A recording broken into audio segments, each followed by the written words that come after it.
বাংলাদেশের যে জন্ম, সেই জন্মের সময়ে একটা দল এমন একটা আচরণ করলো যে দেশের মানুষের মন মানসিকতা, তাদের আকাঙ্ক্ষার পরিপন্থী একটা অবস্থান নিল।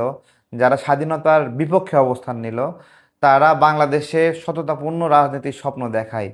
তো এটা খুব বেশি দিন না। কেন বেশি দিন না? আমরা, আমাদের বাবারা, আপনাদের বাবারা, আমাদের দাদারা যারা মুক্তিযুদ্ধকে সরাসরি দেখেছে, তারা এখনো বেঁচে আছে।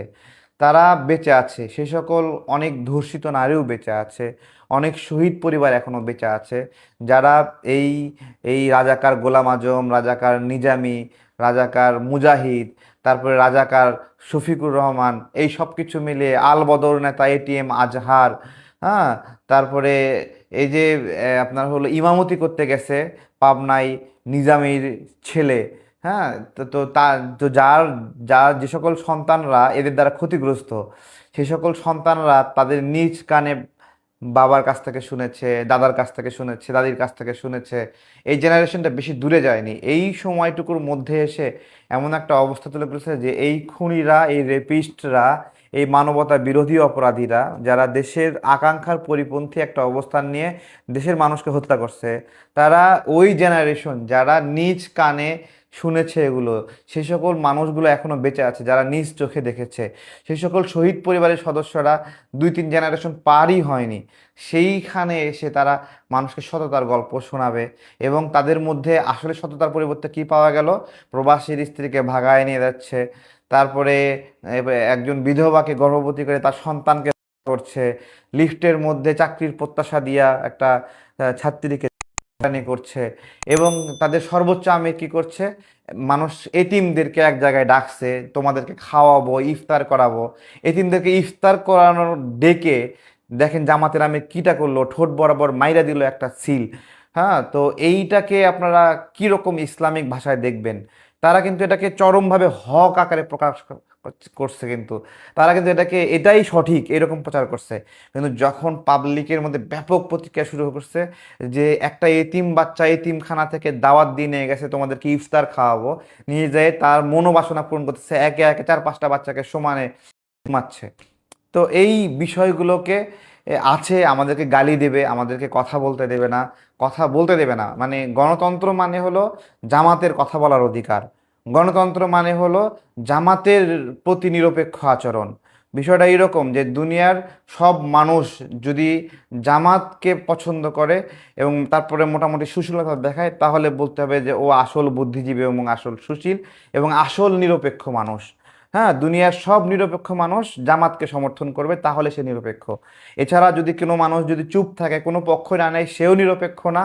এবং কেউ যদি ভুলেও একটু একটু করে বিএনপিকে পছন্দ করে, তাহলে সে হলো দালাল এবং সে নিরপেক্ষর মানুষ না। কিন্তু বাস্তবতা হলো যারা মহান স্বাধীনতা যুদ্ধে দেশের পক্ষে অবস্থান নিচ্ছে, সেটা যারাই হোক, যেই হোক, তাদের পক্ষ নেওয়াটাই একটা দেশপ্রেম। কিন্তু এই রাজাকারের বাচ্চারা কি প্রচার করেছে? যে মুক্তিযুদ্ধের পক্ষে অবস্থান নেওয়ায় নাকি দালালি। কিসের দালালি? ভারতের দালালি। এইরকম একটা গল্প দাঁড়িয়ে ফেলেছে এই রাজাকারের বাচ্চারা। এবং আজকে কি হয়েছে? বাংলাদেশে সবচেয়ে জনপ্রিয় মাননীয় প্রধানমন্ত্রী তারেক রহমান, তাকে সমর্থন করা নাকি দালালি। ঠিক আছে, আমরা বলি কি, তাকে সমর্থন করাটাই এই মুহূর্তে দেশপ্রেম। কারণ তিনি মহান স্বাধীনতা যুদ্ধে সবচেয়ে সাহসী ভূমিকা রাখা, স্বাধীনতার ঘোষণা পাঠ করে ফেলা এবং স্বাধীনতার ঘোষণা দেওয়া। তিনি বলেছিলেন যে আমি শহীদ, আমি আপনার হলো মেজর জিয়া বঙ্গবন্ধুর নামে স্বাধীনতা ঘোষণা করছি। যিনি এই এই কথাটা বলে দেশের জন্য সবচেয়ে ঝুঁকি নিয়েছেন, তার সন্তান এখানে দেশের দায়িত্ব নিয়েছে। বেগম খালেদা জিয়া, মরহুম বেগম খালেদা জিয়া, তার সন্তান দেশে স্বাধীনতার পরে এই সময়ে এসে জুলাইয়ের একটা সংকটের পরে এসে দেশে দায়িত্ব নিয়েছে। তাকে সহযোগিতা করাটাই দেশপ্রেম, তাকে সাপোর্ট করাটাই একটা দেশপ্রেম। মুক্তিযুদ্ধের বিনিময়ে মুক্তিযুদ্ধের ইতিহাস অথবা স্বাধীনতা যুদ্ধের ইতিহাস অথবা জুলাই গণ অভ্যুত্থানে তাদের সর্বোচ্চ ভূমিকা, সব কিছু মিলিয়ে ভারতের আগ্রাসনের বিরুদ্ধে একমাত্র ট্রাস্টেড মানুষ যার বাবা আগ্রাসনের বিরুদ্ধে ছিলেন, মা আগ্রাসনের বিরুদ্ধে ছিলেন, এবং সেই রক্তের মানুষ, তাকে সাপোর্ট করা নাকি দালালি। আমি বলতেছি তাকে সাপোর্ট করাটাই হলো দেশপ্রেম, এবং তাকে যারা সাপোর্ট করে না তারাই হলো দালাল। এবং শুধু তারা না, দেশের জন্য যারাই কাজ করে তারাই দেশের রাজনীতি করতে পারবে না, তারা নাকি দালাল। আর এই রাজাকারের বাচ্চারা হলো ফেরেশতা, এরা হলো নিরপেক্ষ। ঠিক আছে?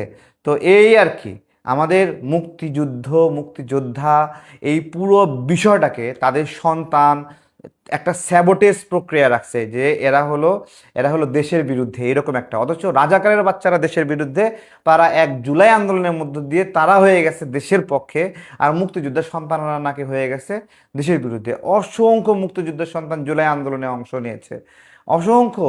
অথচ এই জুলাই আন্দোলনকে ব্যবহার করে এমন একটা পরিস্থিতি তৈরি করা হয়েছে যে রাজাকারের বাচ্চারা ইস্টাবলিশ করছে রাজাকার পরিচয়ের সম্মানের।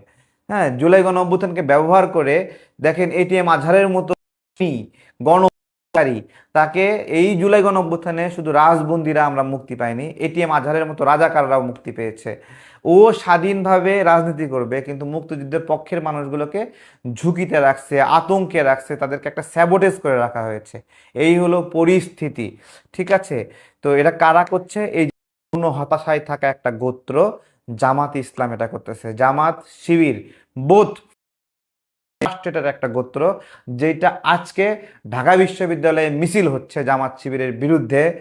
কিভাবে তাদের রুমে রাখা তারা করে, এইটা একটা জামাত শিবির যে তাকে সাপোর্ট করে, এর একটা প্রমাণ আমি আজকে আপনাদেরকে দিব।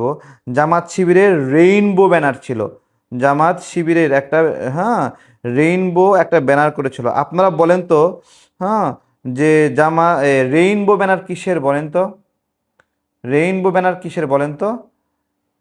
হ্যাঁ, জামাত শিবিরের একটা ব্যানার ছিল রেইনবো কালারের ব্যানার, মানে এই যে মাল্টি কালার হ্যাঁ, ক্যাম্প রেইনবো, এই যে ক্যাম্প রেইনবো আছে না, এই তাদের একটা ব্যানার ছিল এই রেইনবো কালারের। এখানে আমি কমেন্টে দিয়ে দিব, এই রেইনবো ব্যানারের কালারের তারা এটা দিয়েও প্রমাণ করেছিল যে তারা সমতাকে সাপোর্ট করে। সুতরাং শুধুমাত্র ডক্টর ইউনূস সাপোর্ট করে না, এমনি এমনি এগুলো মিলে যায় নাই। জামাতে ইউনূস এমনি এমনি মিলে যায়, তাকে সাপোর্ট করার জন্যই এগুলো মিলে গেছে। আজকে সেখানে মিছিল হচ্ছে, এইটা হলো এর প্রমাণ। ফ্রাস্ট্রেটেড একটা গোত্র, যারা যারা সামাজিকতা বোঝে না, যারা মানে বিনোদন বলতে একমাত্র তাকেই বিনোদন মনে করে। হ্যাঁ, তারা বাংলাদেশের মানুষকে সততা শিখাবে, তারা বাংলাদেশের মানুষকে ন্যায়পরায়ণতা শিখাবে।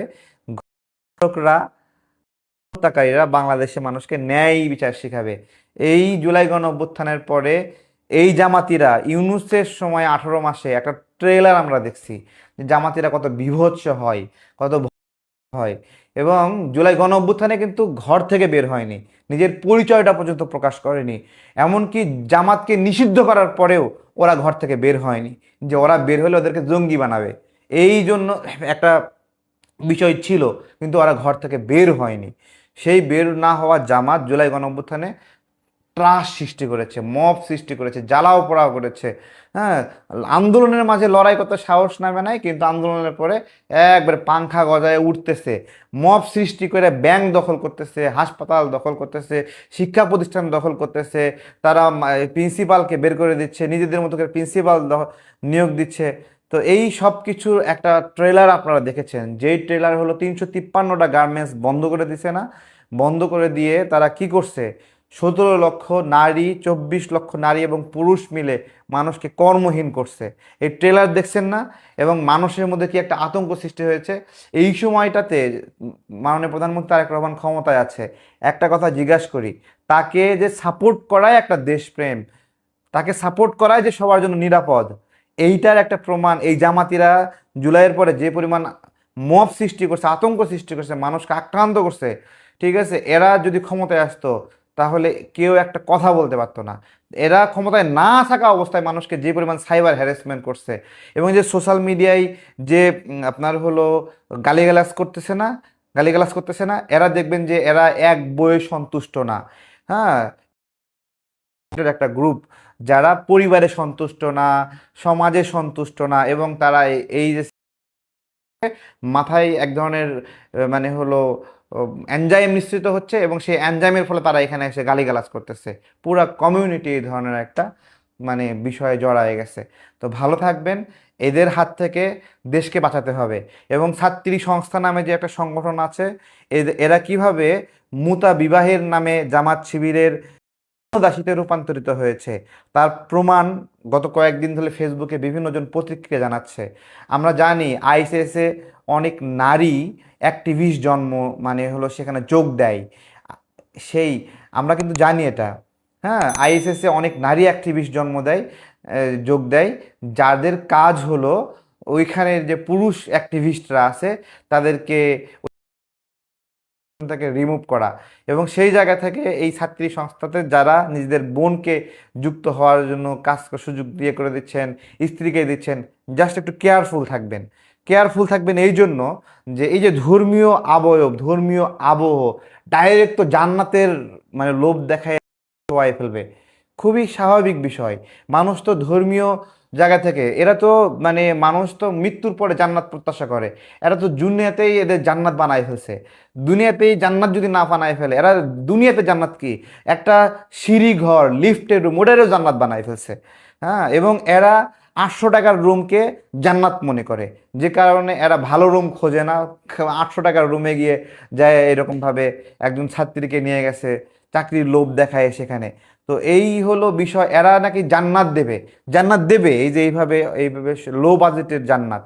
জামাতের লো বাজেটের জান্নাত যারা পেতে চান তারা আপনার বোনকে ছাত্রী সংস্থায় দেন, তারপরে জামাতের মহিলা শাখায় আপনার বউকে দেন, লো বাজেটের জান্নাত যদি চান। ঠিক আছে, আপনি জান্নাত দিতে না পারলেও জামাত নেতা, শিবির নেতা তাদেরকে অল্প বাজেটের মধ্যে একটা জান্নাত দিয়ে দেবে, হাতে কিছু টাকাও ধরায় দেবে। নিজের পরিবারের এই বিষয়গুলো আপনারা চিন্তা ভাবনা করেন। ভালো থাকবেন, আসসালামু আলাইকুম।